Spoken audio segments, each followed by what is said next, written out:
Hey guys, thank you so much for tuning in to another episode of Stuttering in Silence. My name is Gavin, and I'm joined by Matt.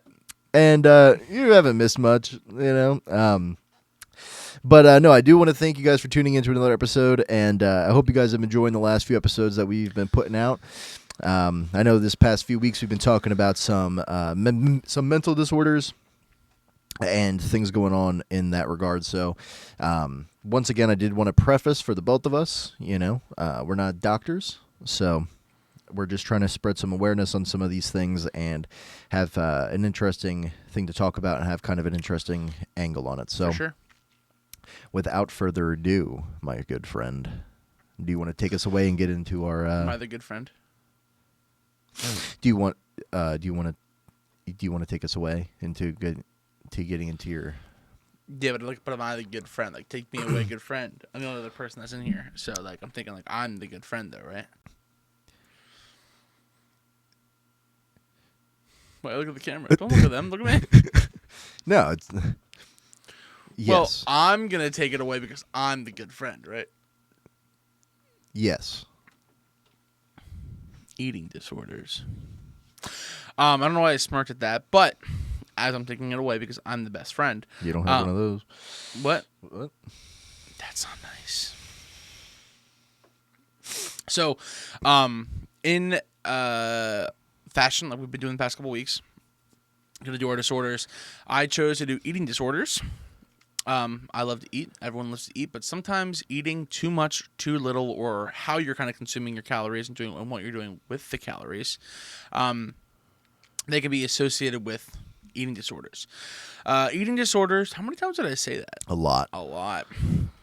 Eating disorders are behavioral conditions categorized by severe persistent disturbance in eating, especially in the behaviors due to eating, associated with distressing thoughts and emotions.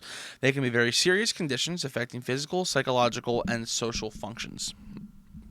Eating disorders affect several million people at any given time, most often women between the ages of 12 and 35. Now, with that age group, you see it a lot in movies, right? But I thought that was interesting because when you talk about eating disorders, and this is not trying to be me being sexist or anything like that, but I noticed when you have that, it's more like you're thinking about women. You know what I'm saying? No, I don't know what you're saying, Matt. Anyways, these are several types of eating disorders. The most common is anorexia, bulimia, binge eating disorders, avoidant restrictive food intake disorder, ARFID, and other specific feeding eating disorders, OSFED. Just for everyone that's out there, there are a bunch of eating disorders that are prevalent in our society. However, I'm only going to be doing just two of them, and that are the most popular ones that you see normally. We could be here for hours on end, and maybe one day we'll do a whole one. I do just want to do two main ones that everyone kind of hears about, do more on them, and kind of go a little bit in depth without boring everybody. Sure. So, first one here is anorexia. Anorexia is categorized by self-starvation and weight loss, resulting in low weight for height and age. Anorexia has the highest mortality rate of any physical diagnosis, any physical psychiatric diagnosis other than opioid use. But these can be a very serious condition. The body mass index, otherwise known as BMI, which I'm sure you've heard of. Cool. I got a big one. Yeah, sure. Yep. Okay. Some say the biggest. It's huge. Sorry, it's huge. Sorry. And that's a measurement of your height and weight. But they're looking at for anorexia is under 18.5 in an adult individual with anorexia. So there are two types of anorexia. What's a healthy one? Above 18.5. Well, I didn't know if they shared, if it's hey, because normally people with anorexia have, their malnourished to a certain degree, so they're a lot smaller than Yeah. they should be. So I didn't know if like 18.5 was like critical, and like 35 would be. Yeah. You know what I mean? So there is one thing that I did learn when I wrestled is like your BMI for height and weight. So take our buddy Ben, for example. For those of you that are out there, I'm sure you remember Ben. He's been on the podcast once or twice. Boom. They take your height and weight. Now, Right. the thing is, you take someone like Ben, who's 5'8", 5'9", then you take his weight into account. Ben is all muscle. Yeah. Like, he's in the Army. He's working out. He's jumped out of helicopters. He flies planes. He flies planes. Very active young man. However, when we were like in high school, he was even more cut. Thing is he was he was ripped. Right. Still is ripped. But his body mass index is like, yeah, you're morbidly obese. What? Yeah. And he'll be here Friday for the wedding, and he'll tell you about it. Really? But yeah, he was sent a letter home to his parents saying he was morbidly obese. That makes negative sense. It's because he has a lot of muscle. But they're taking strictly your weight and your height. So basically, BMI isn't real. It means almost nothing. They just do it for simple things. But like when we wrestled, we did pinch testing, so they tested your actual. Yeah. Well, not your. There's all like DEXA scans and stuff, but they really can see how much fat you have in your body. Gotcha. So, in that kind of account with personal, evidence and situations that I've personally experienced, don't always go by the height and weight. Doctors do sometimes, but like if you're really looking to do it, ask them to pinch you or do a DEXA scan. There are two types of anorexia nervosa. There is a restrictive type in which the individuals lose weight primarily by eating, fasting, or excessive exercise. Then there is binge eating / the purging type, in which a person also engages in intermediate binge eating and or purging behaviors. Many of these people experience, if they're women, menstrual period ceases, so like they won't happen as often or whatever it is. Dizziness or fainting from dehydration, and then you have brittle nails, hair, and these are just preface. These are just some of the symptoms. Okay. Because I can't make this up. There's like 20 of them. Oh. So I was like, I don't want to, you know what I'm saying? Yeah. And then cold intolerance. So their body can't, you know what I'm saying? They can't radiate heat. Gotcha. Yeah. Oh. Yeah. So like they're, like you know, like have your girlfriend's like a smaller woman, right? So yeah. I'm sure she gets cold, but it's more prevalent in the fact that they have no body fat because they're trying to get it off of them, so they definitely can. Yeah. I've never had that issue. Neither have I. I've ran hot since I came out of the womb. Yeah. As you can see, I'm very small. Yeah. Petite, some may say. Just in the hips. But do they lie, more importantly? I'm so sorry. That.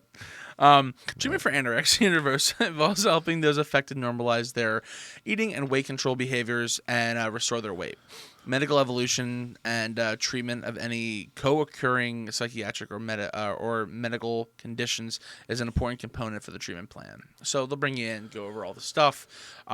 Sometimes they will, prescribe them like SSRIs for like mental health and things like that. And they'll work with you to get like a plan together, like eat here, eat this, don't eat that.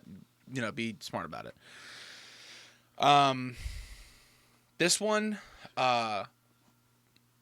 you definitely heard of. People always kind of make fun of it sometimes, but you see it a lot in like movies about high school, not High School Musical itself, but like Euphoria or shows and movies like that. Mm-hmm. What? Nothing. What'd you give me that look for? No, it was just nothing. Raggy. Bulimia is individuals with bulimia nervosa typically alternate dieting or eating only low calories, safe food, with binge eating as a forbidden high-calorie foods. Binge eating is defined as eating a large amount of food in a short period of time associated with a sense of loss of control of what or how much they're eating. Binge behavior is usually selective and associated with feelings of shame and embarrassment. Hence, people are like, they're not feeling the greatest, so they're gonna like consume like 2 whole pizzas for Yeah. layman's terms. For the people that are out there. Binges may be very large, and food is often consumed rapidly beyond fullness to the point where nausea and discomfort occur. Happens to you quite often. Okay. Hey. Should we do like a counter, like a little ding for every time you make a joke about my weight? No. Oh. Fat ass. So, okay, well, let me ask you this then. Let me ask you something. Do you think, have you ever had like a time where you had like something really bad happen? Or like even, I would say it could be something good. But was there a time where you had something happen? I was just going to stick to the negative because it's more associated with it. But have you ever had something bad happen where you immediately, like you knew your source of like your outlet was going to be food? Yeah, there's been a couple times where that's happened, like you're coming out from school or you're coming out from work and you're just like, dude, I just want to eat food. And then like, I remember like before I like got my life together a little bit, like 4 years ago-ish, 5, I would like leave work or leave school and go just take down a bundle box and I just feel like awful. Yeah. I mean, I didn't throw up or anything like that, but I definitely was satiated in that. But say like it comes from happiness, from like an emotion, like, oh, dude, I'm so happy. I want to go out and eat with my friends. And then you and I go out and we go to like Wings and I'm taken down, or we go to like Jasmine's. But yeah. So what about you? Have you ever had like an experience where you're like, yo, today sucked, and instead of finding comfort in something else, it was like food? Yeah. All the time. Oh. Yeah. It was something that I struggled with as a kid. Food was I resonated with food to the point where at any point, it's still something that I struggle with today, but anytime something bad had happened, I got in trouble, got a bad grade, got into a fight, I got yelled at, whatever, girl broke up with me, whatever it was, I would go to food and I would eat in excess.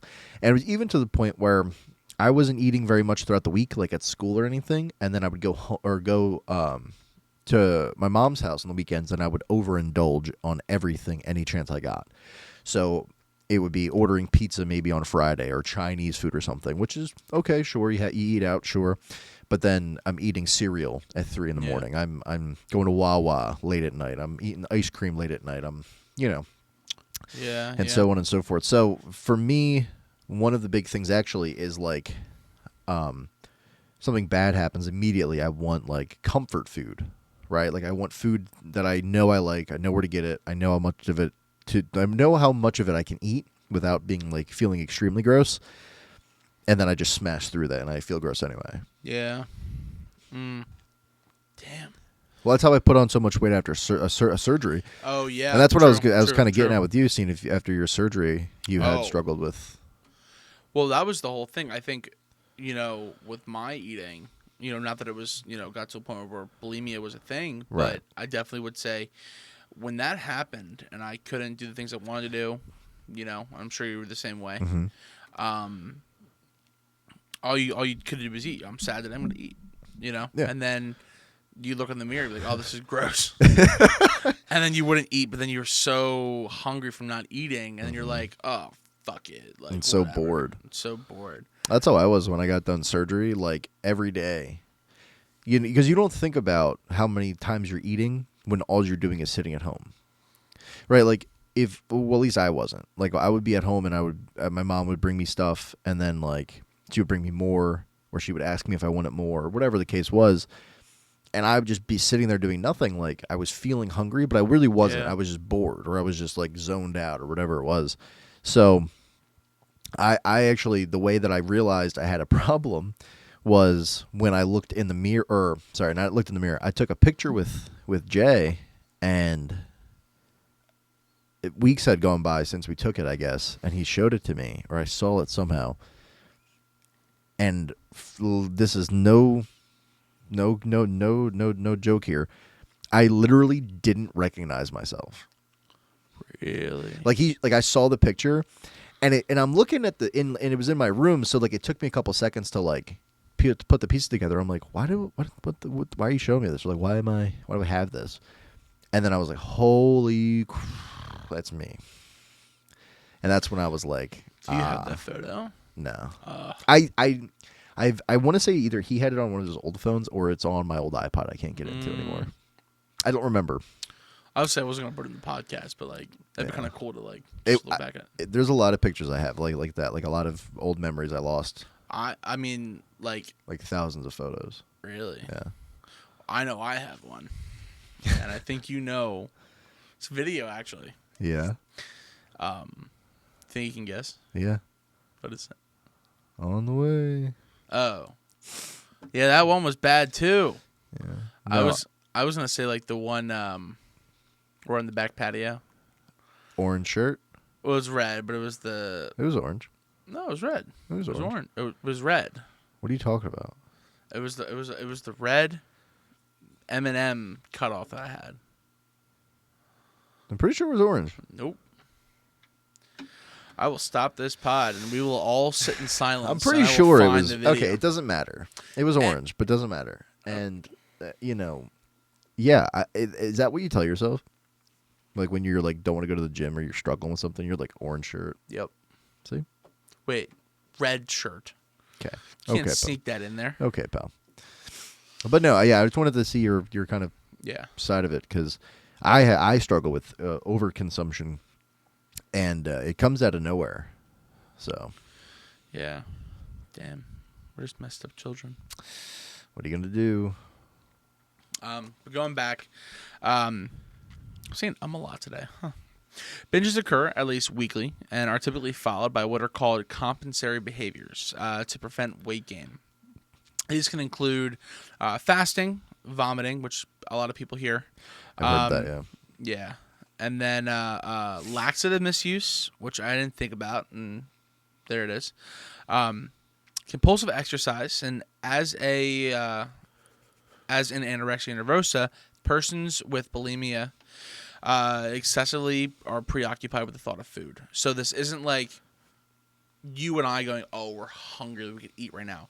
It's every second of every day is food. And it might not be positive, it might not be negative, but it's like we're all sitting here and they're thinking, I need food now. But if I eat food, I'm going to get fat. Right. And constantly consumes them. Well, I also wonder with that. I wonder if something like in the situation that we're in or whatever, if you can kind of evolve into that. Yeah, no, it 100% can, and a lot of the times it's around that age group too, because it said 12 to 35. It was more in women, but with guys, it definitely can happen because you take someone who's at such an extreme where it's like, I'm worried about looking like that photo. Right. Then it turns into I won't turn into that photo. Right. I constantly want to eat a pizza and I want the craving. I feel like they were talking about like feeling the actual food in your mouth. Oh. It gets to that crazy and they imagine it and they want to eat it. Then they give into those compulsions, and then now they eat the pizza. They're embarrassed. They want to throw it out because now they're thinking they're gonna get fat or be obese, and then they throw it out. I understand. Yeah. So. Okay. They're more about the weight and shape and how it will negatively impact their person, their look, their self-worth, things like that. Possible signs: someone may have bulimia nervosa. It's the same thing. We all hear it as bulimia, but it's bulimia nervosa. Frequent trips to the bathroom right after meals. Large amounts of food disappearing or unexplained empty wrappers and food containers. Chronic sore throat. This comes from the throwing up. Right. Swelling of the salivary glands in the cheeks, again from throwing up. This one's wild. I learned about this a couple years ago. It's dental decay resulting from erosion of tooth and tooth enamel by stomach acid. Oh. Isn't that wild? Wow. Yes. I didn't even think about that. So I learned about that a couple years. It might have been when I was taking sex. I don't remember. But when I was going to school, I remember learning about that. But it was a couple years ago. I was watching something, and it was like a TikTok of like, watch out for this, like this is bad, and it was about that, like your teeth decay, and that's how they get a lot of young girls, and I'm sure young guys, to not do that because they don't want to lose their teeth, and then that's a self-image thing. Therefore, they don't do that. Isn't that crazy? Wow, that's something that's like one of those things where you never even think about. Yeah, because it's the stomach acid is deteriorating sometimes bones, some animals, all the food that you're putting in, all that processed stuff. And I also know if people that are struggling with that, I can imagine they eat very little, and even that little portion they think they need to come back up, so they're probably puking up straight acid. Oh, like, yeah. You know what I mean? So I can imagine it could be a problem all the way through from their gut all the way through to their. I just never thought about the teeth. Well, so that's the whole thing here. If it says, and this is from the psychiatric website, chronic sore throat. So it's all that acid coming through their throat, and then it's the swelling of salivary glands because you know how when you throw up, like you're at a party and you're like, you feel it. You feel your mouth start to water. Constantly getting hit with that acid. It's crazy, dude. The heartburn and acid reflux, laxative or diet pill misuse, recurrent unexplained diarrhea, misuse of like water pills, things like that, feeling dizzy or fainting from excessive purging behaviors resulting in dehydration. Gotcha. So this one is a little scarier because, yes, these are fatal. These are actually fatal diseases. It's just terrifying because you have such young kids worried about these. Right. Because all they're thinking about, and you hear it all the time, kids in high school, kids in middle school, kids in college are so mean. They're so evil. Yeah. Oh, this girl's fat. Oh, this guy's fat. We talked about a woman not be able to fit on an airline. Right. And they think they're that, and they're not. But people and young kids want validation, and they think, oh, well, I just ate that. I had this. It's in my body, but I'm going to get rid of the other stuff. It's not how that works. Right. Bulimia can lead to rare and potential fatal complications, including esophageal tears. I couldn't tell you what that was. Gastric ruptures and dangerous cardiac arrhythmias. So medical monitoring in these cases for several bulimia acts as important to identify and treat any possible complications. So cardiac arrhythmia, that's not necessarily cardiac arrest, but your heart's at a beat, right? Cardiac arrhythmia? You might have to look that one up. I don't know. Again, we're not doctors. We are reading from their websites and writing all the information down from their websites. However, we're not doctors. Some of the treatments for this is outpatient cognitive behaviors for bulimia. These also can be used for anorexia as well. And then that one, their outpatient for bulimia is one of their strongest evidences to actually help with that condition. It helps patients normalize their eating behaviors and manage thoughts and their purges and all that kind of stuff. And once again, it also did mention, I didn't have it down here, but it was on there, SSRIs and things like that. Right. So they have like medicines. They'll have stuff like antidepressants and things like that to help even you out. But eating disorders are scary, and it worries me a lot too because I have a 14-year-old little sister, which I always talk about. Yeah. But yeah, just be careful. Watch your people. Eat food. Food can kill you, but it won't if you're just enjoy it and just be careful. Because the worst thing is, and I want to say this as someone who is a big dude, people that are out there, but like if you guys go and look, there's big people and there's small people, but they're strong. Like you need food to power your body. Carbs are not your enemy. Protein's not your enemy. You need to eat food, but do it in a safe manner and talk to someone. So yeah, that's it. No, I definitely would agree with you. I think food is like eating disorders are very scary because they can go unnoticed for a long time. Yeah, 100%. And from what I've heard, I heard they're very hard to get over. Like they're very hard to come out of on the other side. So, yeah, no, I can't really put it any better than you did there. But no, it's very interesting. I really didn't know about the teeth. Isn't that crazy? The erosion. Yeah, it's wild. I know they. I was saying they look at like young kids and as like teachers or like physical nurses, like we'll like check for that if they're seeing really change. Yeah. Wow. Yeah. Well, it's good to know. Take it away, Penny. All right. So what I'm going to be talking about today is called the Frégoli Delusion. And what it says is the Frégoli Delusion or Frégoli Syndrome is a rare disorder in which a person holds a delusional belief that that different people are in fact a single person who changes appearance or is in disguise. Okay. The syndrome may be related to a brain lesion and is often of a paranoid nature, with the delusional person believing themselves persecuted by the person they believe is in the disguise. So, in layman's terms, I wouldn't or like as an example, I wouldn't believe you or you, or yeah, no way, yeah, I would think you were someone else, or to that effect. A person with the Frégoli delusion can also inaccurately recall places, objects, and events. This disorder can be explained by, quote, associative nodes. The associative nodes serve as a biological link of information about other people with a particular familiar face to the patient. This means that for any face that is similar to a recognizable face to the patient will recall that face as the person they know. Wow. The Frégoli delusion is classed both as a monothematic delusion, since it only encompasses one's delusional topic, and as a delusional misidentification syndrome, or DMS, a class of delusional beliefs that involve misidentifying people, places, or objects.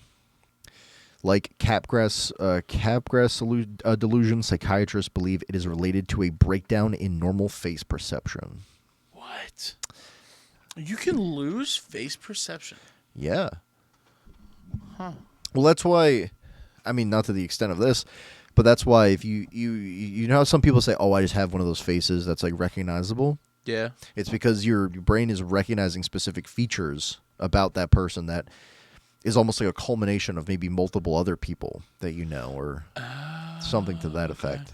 So it's kind of insane because I say it all the time, and I was just talking to either Sky or I forget who I was talking to. I think it was Sky. But your brain is insane. Like when you really break it down.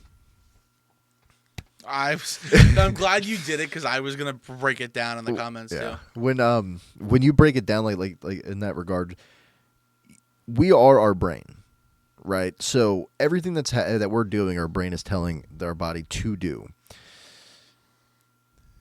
And your brain could be your greatest ally or your biggest enemy, right? I think you talked about schizophrenia one time, right? Yes. So last week. It really can 100% be one of your biggest enemies there. But it's insane because you're not only thinking about people, but you're also doing places and objects. Yeah. Right?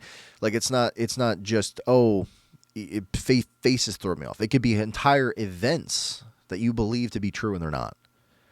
You know what I'm saying? Like places that you've been or places that, it just boggles my mind because your brain is so fragile that a big enough bad event could throw you completely into another life. So, do you think I would consider you a mentally strong person?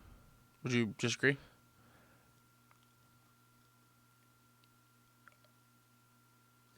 Yes. Oh. I would disagree. What? I would disagree with you. Mentally strong person. Yes, I would disagree with that statement. Really? Yeah. Okay. Well, I don't delve too deep because I don't want you to get sad on me now. That's my secret cap.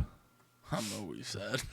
No, I wouldn't consider myself to be mentally well, it's difficult because obviously I'm overweight. I struggle with certain things, like household things or simple tasks anybody can do. I struggle with certain societal issues or societal like situations that you might find yourself in terms of like public speaking or explaining things to someone. I don't know. I wouldn't consider myself to be.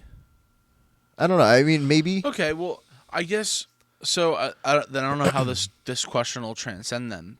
However, do you think if you started gaining one of those problems, like you start losing that face recognition, do you think you'd be able to like stop it from happening? Probably not. Really? No. I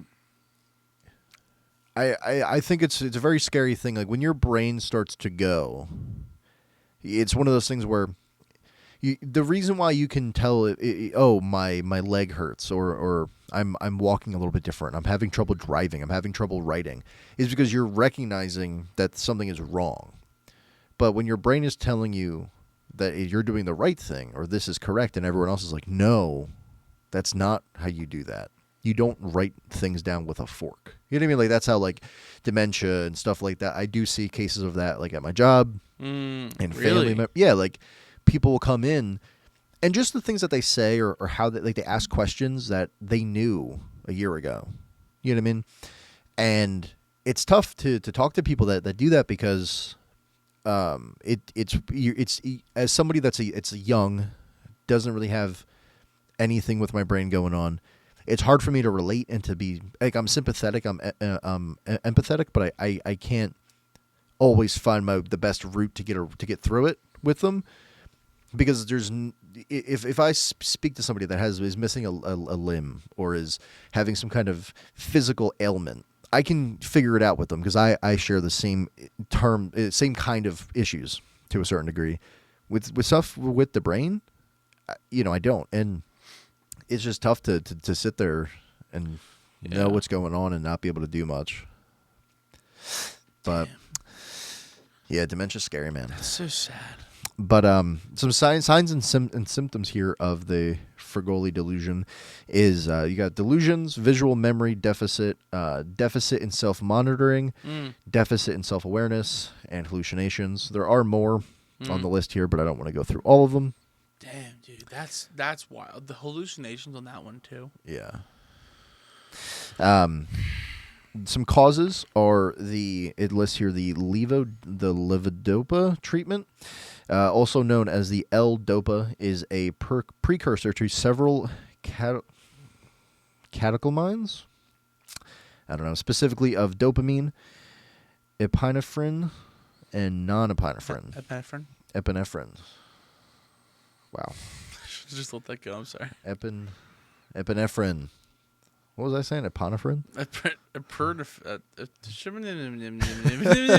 We're not doctors. We're podcasters. It is also clinically used to treat Parkinson's disease and dopamine responsive dystonia. Clinical studies have shown that the use of, I'm just going to call it L-dopa. L-dopa can lead to visual hallucinations and delusions. In most patients, delusions were more salient than hallucinations. While with prolonged use of L-dopa, the delusions occupy almost all of the patient's attention.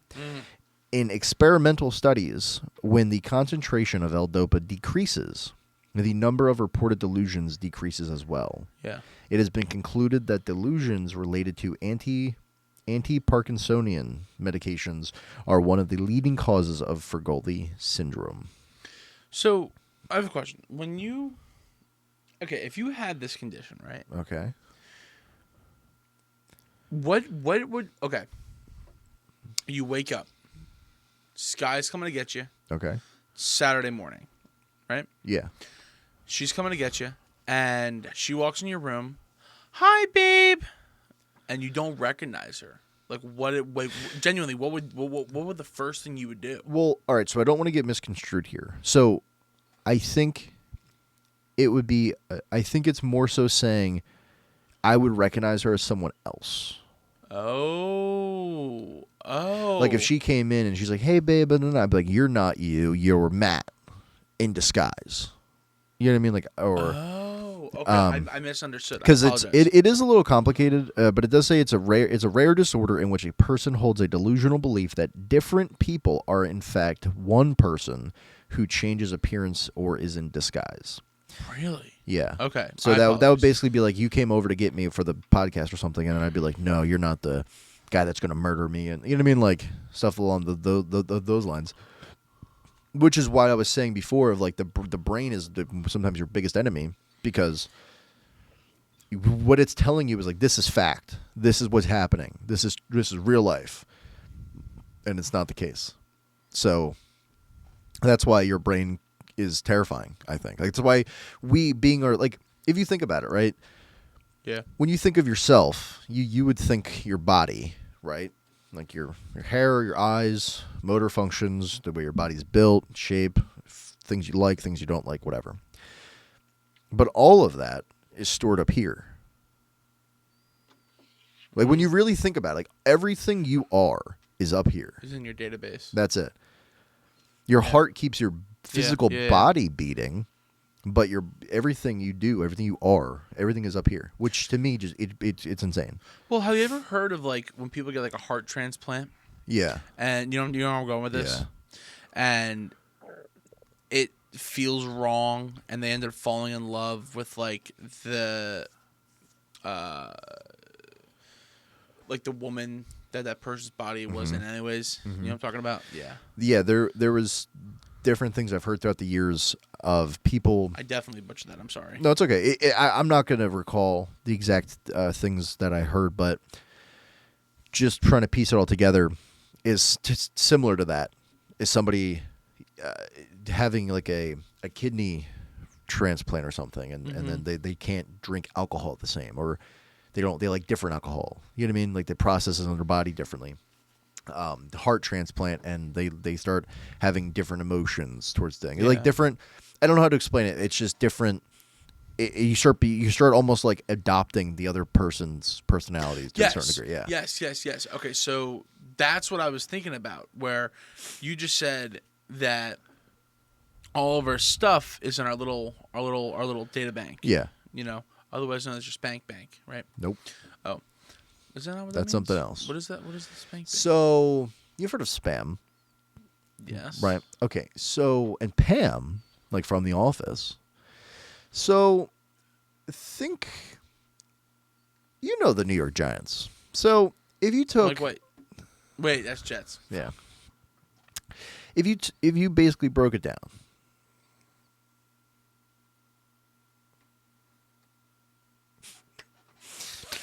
Okay. But yeah, so the brain has all this stuff, but it's weird how like I feel like your heart and other organs do have a mind of their own in a certain regard. And the reason why I say this, right, is because you have those situations like that where it's processed different, or it changes the alcohol with your liver. Your heart wants what the heart wants. You know, they always say that, but yet these people are ending up with different people. They're not in love with the same person they were, because their brain might be like, oh yeah, I understand what's going on, but their heart's like, nah, fam, bitches be tripping. Well, like I said before, I think your brain is the driver. The driver it is the thing that you have all your memories from, your inhibitions, your ambitions, all these different things. You are your brain. Your body is just the vessel that your brain is using. So, but it's connected. Yeah. Right? Like, your brain knows your body inside and out. If your brain started to tell your body that thing, like, imagine if, I guess, like, a good way to describe it, or a good way to kind of resonate would be like if I told you to drink this water bottle, or from this water bottle, and you were thinking that it's poison for no reason. Into the outside world, there's no reason why you would think that. And even to yourself, there's really no reason you would think that, but it's your belief system that that's the case. And no matter what I hand at you, or a drink I hand at you, you think I'm poisoning you. Poison. Right. Yeah. Cusco's poison. Poison for Cusco. So yeah, it's like I said, it's terrifying. Hang on. What's up? Did you just? I have a apple. I have a pen. So this is leading into traumatic brain injury here. So it says injury to the right frontal and left parietal. Sorry. It's hard to see with the lights. Parietal areas can cause Frégoli syndrome. Research by Feinberg has shown that significant deficits in executive memory functions follow shortly after damage in the right frontal or left temporoparietal areas. Temporoparietal. I'm going to go with that. You chose why? I don't know, dude. I'm not a doctor.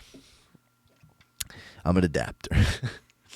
Tests performed on patients that have had a brain injury revealed the basic attention ability and visuomotor processing speed are typically normal. However, these patients made many errors when they were called to participate in detailed attention tasks. Selective attention tests involving auditory targets were also performed, and brain-injured patients had many errors. This means that they were deficient in their response regulation and inhibition. The most profound finding in Feinberg's paper is that the performance tests on the retrieval processes of memory was significantly damaged in brain-injured patients. They found, however, that these patients chose incorrect answers that were related semantically. Chose vegetable instead of fruit, for example. More importantly, tests of visual memory showed that there was a several inability. What? Tests of visual memory showed that there was a severe. Okay, I'm an idiot. Severe inability in visual recollection. Overall, brain-injured patients were severely impaired in many executive functions, such as self-monitoring, mental flexibility, and social reasoning. Easy for you to say. So that was a lot of big words. That was a lot of big words. I'm not very smart. It's all right, neither am I. So yeah, so to the right frontal, if you have damage to the right frontal and left temporoparietal sides of your brain. Is that like? I don't know. All I know about the brain is the medulla oblongata. Remember, you watched The Waterboy, right? Yeah. The medulla oblongata. I know. This is the frontal lobe. These are your temples. Yes. This. So that's the medulla oblongata. Medulla oblongata is right here. That's the medulla oblongata. No. The medulla oblongata is right here. It's like on the back of your neck. Yes, but also medulla oblongata. This is going well. This is going great. No, so yeah, for the Frégoli Delusion, it's interesting because it could be brought on just with like a traumatic brain injury. Really? Like, so if I get hit by like a car or someone hits me in the head? Yeah. I mean, I don't know. It just says it's saying that if you have damages to these specific areas of your brain at the same time, then yeah. Well, that's interesting too, because Christina's a friend, and I guess I would consider her friend. I'm not going to obviously name any names, but this young woman was beaten up. Wow. And now is experiencing seizures. I've heard that, yeah. And had like a seizure earlier this year. And again, this is a really nice girl. Right. And then recently, because got her license back, everything was going good. Ironically, her first seizure was at the hospital that she worked at. Then the next one, she got into a car accident. Oh, jeez. And I was like, oh. And it was due to the seizures, but hence a big traumatic brain situation. So she had a seizure while driving? Yeah. Oh, shit. Yeah. That's scary. It's scary.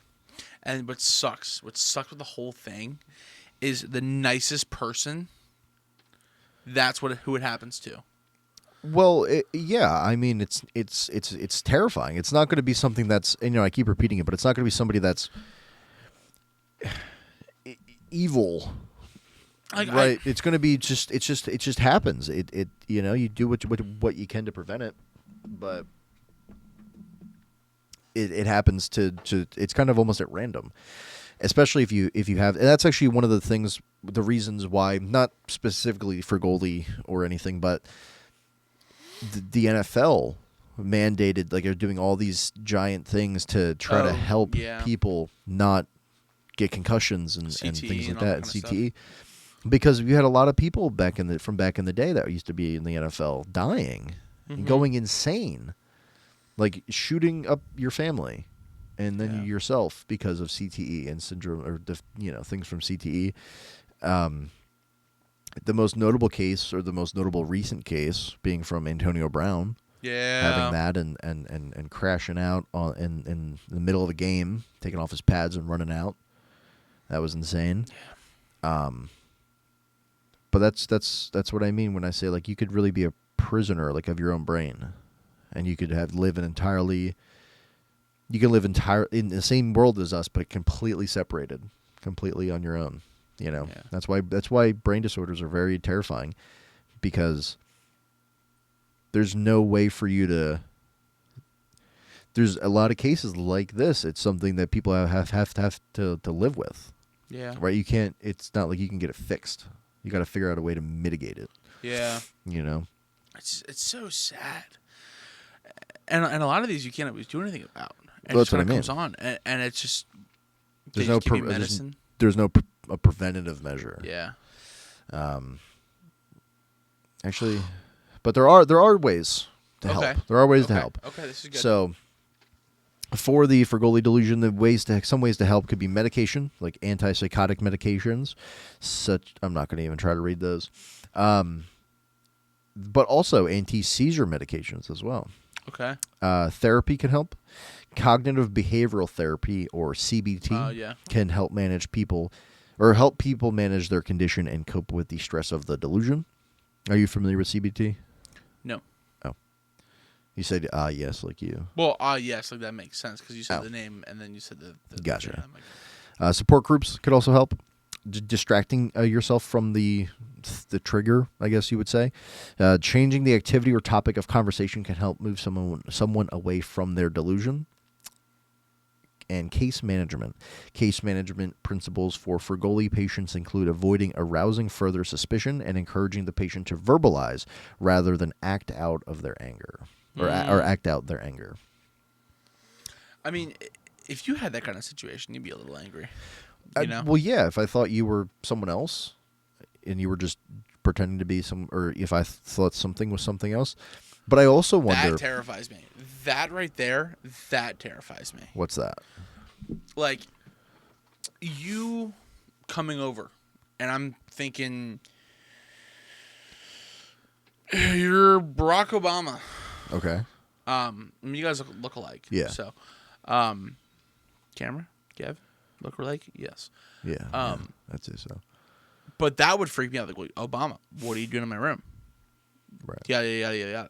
And then someone sorry, go ahead. Oh, I was just gonna say, well, that's for you getting angry. Like, if you were to get mad or you were to get upset, I think it does say to help to talk through it, and I'm wondering, maybe there's a way to almost recognize it within yourself. Maybe, but it would have to be through voices, because when you were describing it, it would be like, I'm looking at Barack Obama, but I hear your voice. Yeah, but I'm saying, like, I wonder if, like, for example, let's say you thought I was someone else, and I'm like, hey, or somebody else is like Christine's like, hey, Matt, what are you feeling? Like, talk me through what you're, and then you're like, that's definitely X person, and he's pretending to be Gavin. Wait a minute. No, that is, like, I wonder if you could realize, maybe, like, if maybe the initial, maybe the initial reaction would be you're not you, but you can maybe, because it does say you have to work. You can try to distract somebody from like, hey, that's Barack Obama. No, hey, you want to watch the Eagles game? Yeah, hell yeah. Maybe something like that. But I wonder if you can, if it's possible to recognize your own delusion in that sense. I think that was the question I was trying to ask you earlier. Is like, do you think you'd be able to pull yourself out of it? Yeah, I don't know. I don't know. I haven't gone through anything as traumatic as that. So it's hard to pinpoint it. But what I will say is, for things like really intense dreams, You know what I mean? Like, you ever recall a dream, or like wake up from a dream that you remember every detail of, and you think it's like, was that really? Yeah. So in that aspect, if you were to say, like, if I thought it was a dream, and you're like, hey, do you remember us going to Kiwi Yogurt and getting that stuff the other night? And I'm sitting there like, I thought that was a dream. Yeah, it may be something like that, but Oh. or like sleep paralysis, maybe. But Sleep paralysis freaks me out, dude. Don't want it. Don't want to deal with it. That's why I keep my bedroom doors closed and my closets closed. My chair turned. I don't think that matters. What? I don't think any of those preventative measures matter. Why would you say that? Sorry. Like if the rake was in your room, I don't. Why would that's literally he is the exact reason why I turn my chair around. I don't know, buddy. It's okay. I'm scared of dog men. You are scared of the dog, man. But I mean, how wouldn't the normal person be? Hmm? An 8-foot tall giant dog that can run bipedally, just coming to. bipedally. You know. All right, my friend. Did you hear what happened? Did you hear the news? No. They're bringing the news. They're coming today. It's not the words. What are the words? Start spreading the news. I'm leaving today. Yeah. To New York. No. Wait, that's two different songs. Wait a minute. Are you singing Three's Company? Is that the theme song to Three's Company? No, what is it? Oh no, that's there's a knock at your door. There's a knock at your door. Da da da da da. I don't know. I don't know. I don't know where that just went. But you ready to wrap us up? Yep, like a burrito. All right. So once again, guys, thank you so immensely for tuning into another episode here talking about mental disorders. And we really appreciate you guys doing that. If you haven't already, depending on what you're listening to, give us a thumbs up, a 5-star rating, or some kind of good rating there, and whatever that is that you're listening to. I think it's 5 stars on both Apple Music or Apple Podcasts and Spotify. And if you're listening to us on YouTube, how are you? You're looking good today. Give us a thumbs up if you don't mind. But other than that. Is there anything else you had to add, buddy? Eat food. Eat good food. And don't let the